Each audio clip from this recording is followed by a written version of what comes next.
Salut à toi, Salut. aujourd'hui Seb va nous montrer une nouvelle zone de jeu qui apparemment sera une bonne piste pour maîtriser les positions. Il y a deux idées là-dedans, c'est de faire comprendre un petit peu une gamme, que les positions de gamme en fait ce sont juste des astuces pour retrouver les mêmes notes et que par extension il y a des formes. Et voir ça, alors pour ceux pour qui c'est évident, je m'excuse, tant pis, mais comme je sais que pour la plupart ça ne l'est pas, parce que je montre toujours ça en cours et qu'à chaque fois, l'élève, en fait, il a vu Dieu, il fait comment j'y ai pas pensé avant, c'est pas possible. Donc ça va vous permettre déjà de décaler des mêmes motifs, des mêmes plans, de mémoriser vos positions de gamme beaucoup plus vite. Et en plus, le petit bonus qu'on va faire à la fin de la vidéo, c'est qu'on va ajouter une note de l'arpège, parce qu'on va jouer sur un accord 7, hein, on va jouer la tierce majeure qui n'est pas dans la gamme. Et l'idée aussi, c'est de vous montrer qu'on peut, même si en harmonie, on comprend même limite rien, qu'on peut quand même ajouter une note de l'arpège pour que ça sonne beaucoup mieux. Voilà. Hein. J'ai pris le parti de se mettre en La. Voilà. Alors, c'est pas parce que c'est le truc. Moi, l'idée, c'est que ça parle à tout le monde. Je ne vais pas me mettre en si bémol, où déjà, vous allez vous galérer beaucoup pour voir où c'est. L'idée, c'est que ce soit limpide tout de suite. Hein. Quand je me mets en La, je vais prendre ma tonique de La. Et ici, déjà, simplement, sur quelques notes, comprendre que ce qui forme une gamme, c'est sa structure. La gamme mineure blues, j'ai une tonique, une tierce mineure, une quarte juste, et puis une bémol 5. Je vais même pas aller jusqu'à la quinte juste. Vraiment, je vais rester que sur ça. Tonique, tierce mineure, quarte juste, bémol 5, je redescends, et un ton en dessous de la tonique, j'ai ma septième mineure, et je viens résoudre. C'est ça que t'as montré, hein? T'as montré la septième, ouais, pardon. J'ai même pas mis la quinte, par contre, juste. Ah d'accord. J'ai mis la septième, mais pas la quinte. Voilà. Yes, c'est ça, voilà. Et ce qu'il faut comprendre, c'est que ce qu'on appelle une forme d'arpège, une forme de gamme, une forme d'octave, ça veut dire qu'au départ, en fait, on va jouer la même chose d'un point de vue harmonique, donc la même gamme, le même mode, ainsi de suite, mais qu'en plus, on va être au niveau des cordes, il n'y aura pas la corde de Si qui va rentrer en jeu, puisque sinon, à cause de son décalage, admettons plus bas, le doigté ne fonctionne pas, mais qu'à partir du moment où je vais jouer le même système et qu'en plus, je vais attraper, suivez-moi bien, ma tonique avec le même doigt, forcément, je vais retrouver au démarrage le même schéma. Eh oui. Parce que moi, je remarque en cours, les mecs, ils essaient d'apprendre trop. Ils ont l'impression que les 5 positions de la penta, c'est une entité à part entière, presque. Hein, et ils repartent de zéro pour l'apprendre. Alors qu'en fait, si on fait bien la corrélation avec ça, là, quand je fais ça, ben, quand je vais descendre en position 5, ma corde de Si rentre pas en ligne de compte, départ même doigt, mais je retrouve exactement la même chose. Je me permets, pour ceux qui disent que je t'écoute pas, que je suis que sur mon ordi, ben j'essaie de vous montrer ce qu'il dit en direct. C'est-à-dire qu'avec le 12, là c'est en mode manche, mais vu que les frets sont espacés de façon différente, je vais afficher en mode grille. Et ce que tu dis, je vais le montrer en direct. C'est-à-dire que là, on a, c'est ça que tu veux dire, Exactement. le même... Voilà, le même schéma. Donc ça déjà c'est intéressant dans une même tonalité de repérer ça. Nico, fais-le.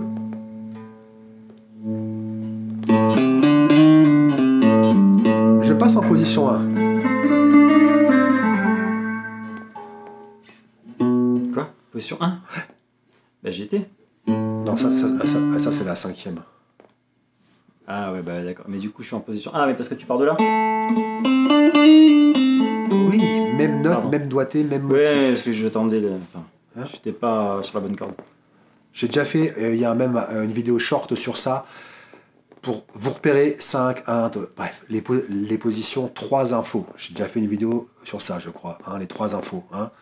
Voilà, numéro de position, corde de tonique et doigt de départ. Hein. Je ne vais pas y revenir, je vous encourage, peut-être tu mettras la vidéo en lien. Hein, voilà. Ouais.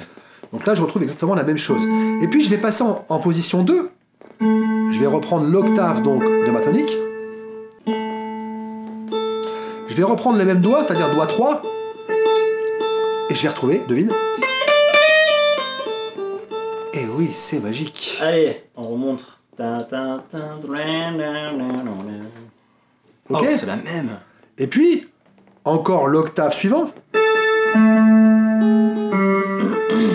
autre forme d'octave. J'ai déjà montré ça, les formes d'octave. On a fait une vidéo sur les formes d'octave ou pas? Non. Non. Ça serait bien de le faire. Hein.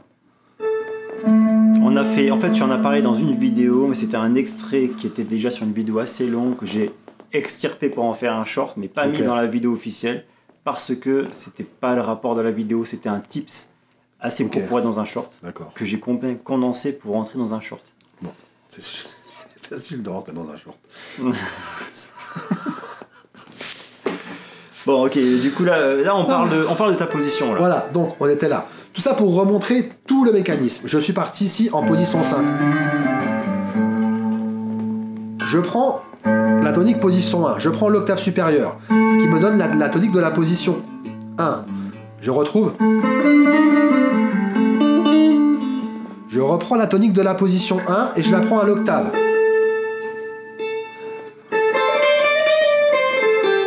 Je reprends la tonique de la position 2 et je la passe à l'octave suivante, c'est-à-dire à l'octave inférieure, cette forme-là d'octave. Et oui, et je tombe dans ma troisième position, c'est pas génial quand même? C'est magnifique, c'est beau. Voilà, et là, je reprends, je continue, c'est pas fini? Bah oui, mais... Je reprends ici, doigt 1, je prends l'octave, j'arrive en position 4, et attention, position 4, qu'est-ce qui se passe de particulier, Nico? Bah ouais, ça décale. Voilà, parce qu'il y a la corde de si qui va rentrer en ligne de compte, donc attention au petit décalage. Donc je ne vais pas attraper ma tonique sur le troisième doigt, mais sur le deuxième. Pour autant, je retrouve quand même la même zone de jeu, quoi. Voilà. Et c'est là où on peut aussi intégrer le fait qu'il y a le décalage et que ça... C'est les mêmes schémas, mais à part que c'est décalé, quoi. C'est tout. Hein? C'est décalé d'un petit ton. D'un demi-ton. D'un petit ton, j'ai dit, mais c'est vrai que j'aurais dû dire un demi-ton. Ouais. Parce qu'un petit ton, c'est un petit poisson. Ça n'a pas de rapport avec la fin de journée, on dit toujours des conneries. On est fatigué, on a travaillé dur. Hein. Voilà, donc ça déjà, c'est des bonnes astuces. Et si vous voulez être à l'aise, par exemple, sur une tonalité, bon là, on a compris, mais c'est intéressant. Quand on travaille une tonalité, par exemple, je peux être à l'aise super en la, il y a un truc à faire. Tiens, tu peux envoyer le backing, s'il te plaît, sur le La 7ème, Nico? Backing track. Ah, tu vas pas entendre, là. Oui, ça va. Donc, même si on a compris et qu'on retrouve à terme l'idée, exercice 1, c'est pouvoir faire...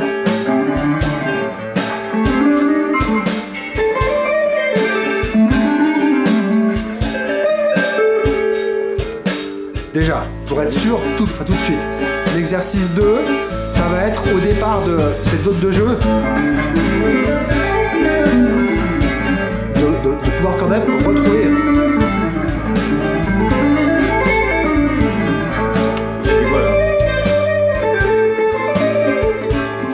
rattraper mes positions en verticale.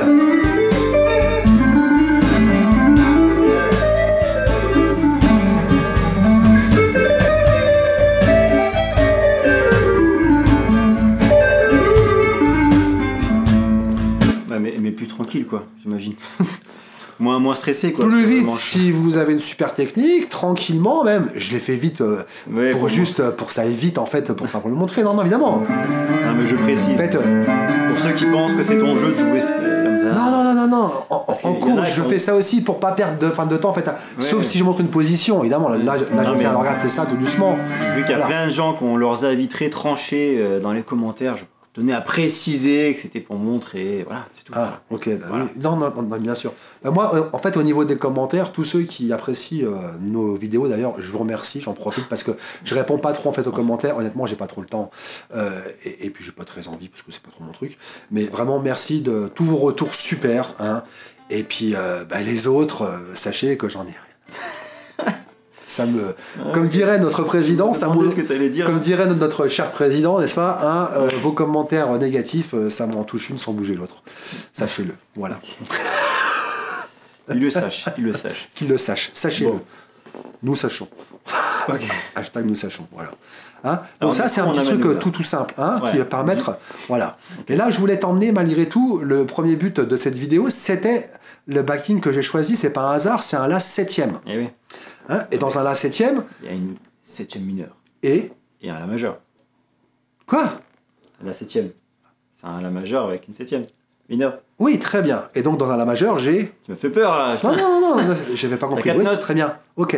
Et donc, T'as un La. alors, pour faire une réponse plus limpide, Ouais. donne-moi la structure d'un accord 7. C'est-à-dire comment il est composé en fait. Qu'est-ce que j'ai comme intervalle pour faire un accord 7? Ta réponse était bonne, hein, d'accord? Ok. Une T'as raison. route, une tierce majeure, une quinte et puis une septième Une mineure. quinte quoi? Bah, une quinte juste. Ah bah oui, mais dis-le, je peux pas savoir moi sinon. Ah bah attends, mais C'est dis-le. vrai, t'as raison. C'est ça l'harmonie. Mais t'as raison. Moi, c'est bien, franchement. La quinte, logiquement, la quinte, c'est quand même. Enfin, je sais pas, pour moi, la quinte, quand tu dis quinte, tu sous-entends que c'est une quinte juste. Mais je me Alors, trompe peut-être. ça, c'est la petite vidéo que je voulais faire sur les petits tips d'harmonie pour comprendre que toutes les informations d'un accord sont dans le nom de l'accord. Donc, tu as raison sur le fond. Pour autant, si tu me donnes la structure d'un accord, comme on le fait là, en fait, de façon orale, et que tu me dis juste quinte, Ouais. je suis pas forcément censé savoir. Ouais, mais si jamais tu me demandes la structure d'un accord dans la 7, Oui, mais alors, à ce moment-là, dis juste tierce et septième. On dit, bon, c'est un 3, 5, 7. Hein. ouais. Hein Ouais. Pourquoi tu précises tierce majeure et septième mineure et qu'est-ce qu'il y a le plus la quinte?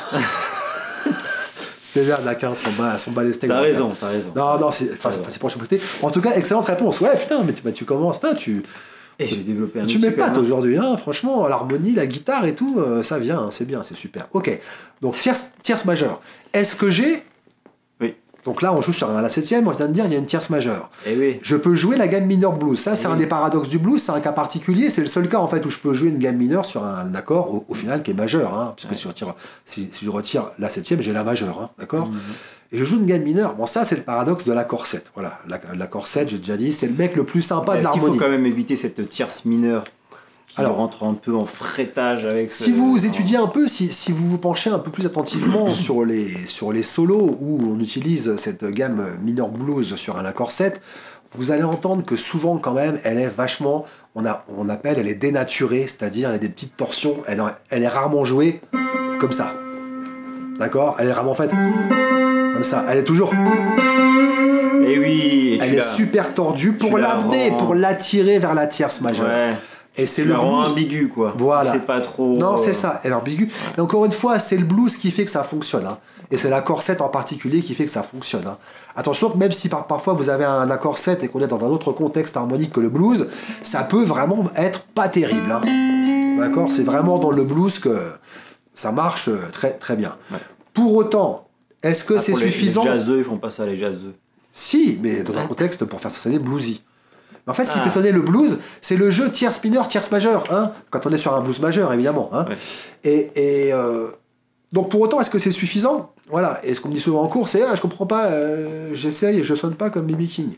Et non, tu joues pas les mêmes notes. Parce que tous ces bluesman-là, sur un accord 7, ils phrasent tierce mineure, tierce majeure. C'est vraiment ça déjà, c'est vraiment une des couleurs principales du blues. Tierce mineure, tierce majeure. Et même si vous pigez pas bien ce que c'est une tierce majeure, eh ben, grâce à ce petit système-là, et ça je l'expérimente en cours, alors que sur un accord statique, parce que sur une grille, du coup, sur le 4e degré, ça va poser un problème. Hein, donc là aussi, c'est pour vous appâter à faire de l'harmonie. Mais on a le droit de s'amuser sur un accord statique, c'est déjà super cool. Et puisque là, j'ai ma tierce mineure, un demi-ton au-dessus de ma tierce mineure, j'ai ma tierce majeure. D'accord? Et si là, déjà, avec toutes ces petites zones de jeu-là, je phrase avec, et qu'au lieu de simplement faire, je rajoute.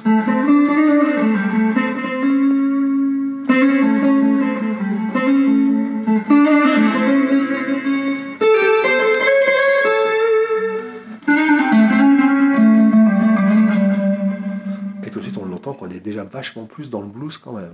Hein. Et quand on a repéré ça, un demi-ton au-dessus de la seconde note du système. Même si vous savez pas que c'est do dièse, on s'en fout. C'est pas grave. Ça vous jouez là.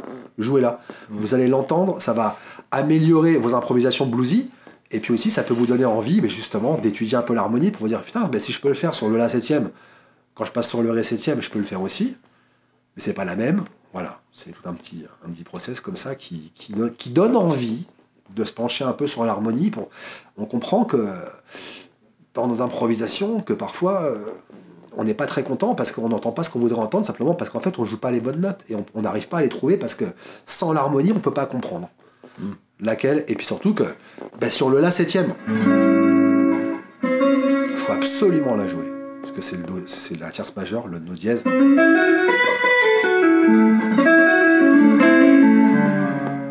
j'ai pas fait grand chose et déjà, on se dit putain, c'est bien quand même.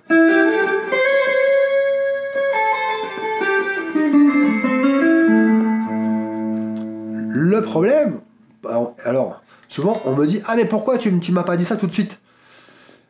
Parce que quand tu fais ta penta mineur, ou ta gamme mineur blues sur les 3 accords du blues en la, c'est pas toujours parfait, mais ça frotte un peu parfois, mais il n'y a pas de drame, il n'y a pas de gros risque. Par contre, celle-là, pourquoi je te l'ai pas dit tout de suite? Parce qu'en fait, quand tu joues sur ton blues, tu sais jamais où t'es. Tu sais pas si t'es en train de... sur le la, sur le ré, enfin si t'es sur le mi. Et le problème, c'est qu'autant sur le la, faut absolument la faire, comme on l'entend. Et que sur le ré 7, donc l'accord suivant, hein, c'est la pire note que vous puissiez jouer sur le ré 7e. La pire des 12. Il y a 12 notes chromatiques, c'est la pire. Parce que sur le la 7e, c'est une tierce majeure, ce do dièse. Indispensable, magnifique, parfaite. Et sur le ré 7e, hélas, ça devient une 7e majeure. Et là, c'est le drame. C'est la seule, vraiment, qui fait mal. Vraiment, vraiment, vraiment. Voilà. Donc, pour pouvoir utiliser ça, il faut pouvoir penser votre grille, jouer en conscience. Je suis sur le la 7e, je la mets.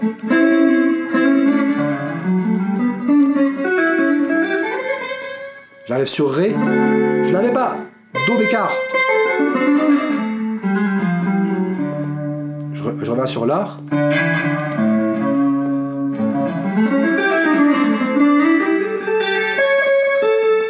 Ré. Parce que si je la mets sur le ré, là. Ré. Ah ouais. Ça c'est pareil, hein, c'est un blues de quel pays, on y revient. Hein, attends, peut-être qu'il y en a qui aiment bien. Oh oui. Puis il y a toujours, oui bien sûr. Oui. Mais attends, quand les mecs qui sont sortis le blues en jouant des tierces majeures alors que derrière il y a des tierces mineures, enfin je sais pas, il y a le même mécanisme qui se passe même si on n'est pas proche de la tonique, mais il y a quand même des notes qui sont... Hein, qui sont quoi? Je comprends pas un très trop mot de ce que tu racontes. Hein. Alors, il y a des notes qui sonnent, il y a des notes qui sonnent pas en fait. Même parfois... Non mais ce que je voulais amener, c'était que c'est une question de culture. Tu vois. Oui. Sur un accord 7, la 7e majeure, à moins d'être un génie comme Pat Metheny qui lui arrive à jouer une 7e majeure sur un accord 7, mais il n'y a pas grand monde qui l'est, hein, faut vraiment pas se surestimer, voilà. Mais c'est là, sur 12 notes, l'accord 7, pourquoi on l'aime bien par exemple dans le jazz? Parce que sur 12 notes, on en a 11 qui fonctionnent. Ouais. Enfin, 10 parfaitement, une 11e qui est la carte juste, qui peut être un peu limite, mais qui fonctionne pas mal, et il n'y a que la 7e majeure qui est vraiment moche en fait. Elle n'est pas fausse, elle est moche. Tu comprends? C'est pas pareil, il n'y a pas de fausse note. Hein. C'est pour ça que je dis que c'est une question culturelle. C'est surtout une question de niveau de jeu. Hein, parce que, oui, si tu veux. Si tu veux, mais si jamais quelqu'un, un nouveau Jimi Hendrix démocratise ta 7e majeure, tu vois? Sur l'accord 7? Ouais, un mec qui... On l'attend encore, hein? Oui, bah, alors, attention, il se passe des trucs au niveau culturel, hein, ça change, tout qui transforme. Toi, t'aimeras pas, mais la nouvelle génération peut-être. C'est culturel, je te dis, c'est tout. Et bah après, disons qu'il y a après aussi, il y a un petit problème d'oreille, quoi. Oui, mais voilà, justement, hein, ce truc qui crée... Bah, j'en sais rien, mais je te dis... En fait, tout c'est... Au Moyen-Âge, les mecs, ils trouvaient ça dégueulasse. Si c'est joué... Non, mais moi, je te parle en fait de l'harmonie dans le jazz qui a été poussé déjà en fait à son paroxysme. Tu crois que ça a été poussé au max? Ouais, vraiment. D'ailleurs, il se passe plus rien de nouveau. Il y a et ça fait déjà longtemps, en fait. Ce qui s'est passé de nouveau, ce qui a amené de la nouveauté pendant la musique, c'est la fusion, au final. Parce qu'on était un peu allé au bout de chaque style. Donc on s'est dit, qu'est-ce qu'on peut faire de nouveau? En fait, on a fusionné. Hein. Et c'est là où ça donnait plein de super trucs. Là, on parle juste, en fait, c'est même pas d'un style musical, en fait. C'est que juste, quand tu fais un accord 7, regarde, fais-moi un do dièse ici. Vas-y, fais-le. Et pourtant, je te demande de le faire dans les aigus, pour que ce soit le plus tolérant possible, hein, d'accord? Ok? Si moi dessus, je fais un ré 7e. Alors pour un film d'horreur, ça peut être super bien. Tu vois? Voilà, pour le nouveau. Voilà.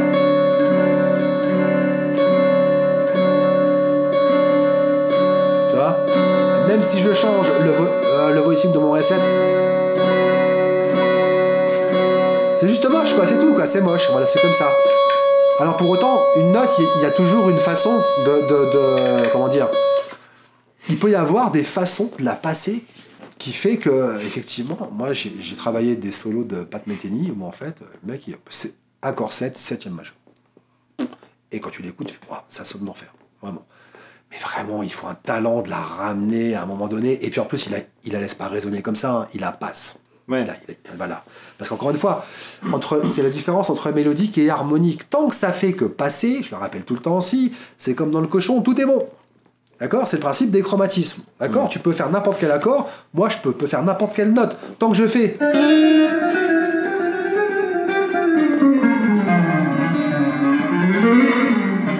Tant que je m'arrête pas, c'est bon. Ça met simplement ce qu'on appelle de la tension dans l'oreille. Ça met de la tension. Ouais. Si je résous bien, à la fin, l'oreille, elle accepte tout. Si je résous mal, l'oreille, elle refuse tout. Donc, encore une fois, on parle que ça ne fonctionne pas, on parle toujours en termes d'harmonique. C'est-à-dire que ça entre en résonance et l'oreille a le temps de fixer l'intervalle par rapport à l'accord. Sinon, ça marche tout le temps. Ça aussi, je le dis tout le temps en cours, n'ayez pas peur. Explorez vos... Voilà, c'est pas parce que cette note-là, elle n'est pas dans votre schéma qu'il ne faut pas la jouer, les gars. Hein, encore une fois, c'est une guitare, c'est pas un chant de mine, ça va pas exploser. Hein. Donc, testez-la, et même parfois, vous allez trouver des notes, vous dites, ah putain, elle est belle celle-là. Mais même si vous ne savez pas pourquoi elle est belle, si elle est belle, jouez-la. On s'en fout qu'elle ne soit pas dans votre schéma, hein. Jouez-la. Hein, voilà. Pour autant, l'harmonie, elle sert quand même à éviter le genre de truc-là, c'est-à-dire que si tu fais un blues en la, hein, et que tu dis, tiens, putain, elle est bien celle-là, elle est bien, et que quand tu arrives sur le reset et tu fais... Il n'y a même pas besoin de les faire ensemble. Enfin, normalement, quand on n'est pas sourd, on l'entend. Hein.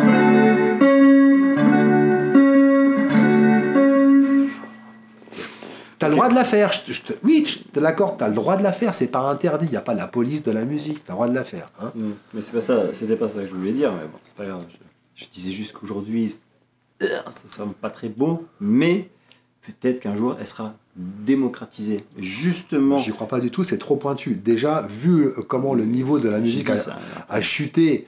Les gens, ce qu'ils écoutent maintenant, c'est tellement pauvre harmoniquement par rapport à ce qui se faisait avant. On est très loin d'écouter la 7e majeure sur un accord 7. Hein, ou même plus de 7e si tu veux. Donc, voilà, donc on en est très très loin. Même dans le jazz, où pourtant l'harmonie est poussée très loin, ça se fait pas si tu veux. Donc, démocratiser. Il faudrait déjà que le jazz se redémocratise, parce qu'il n'y est plus. Et vu ce qui sort sur les ondes, c'est pas demain. Ok.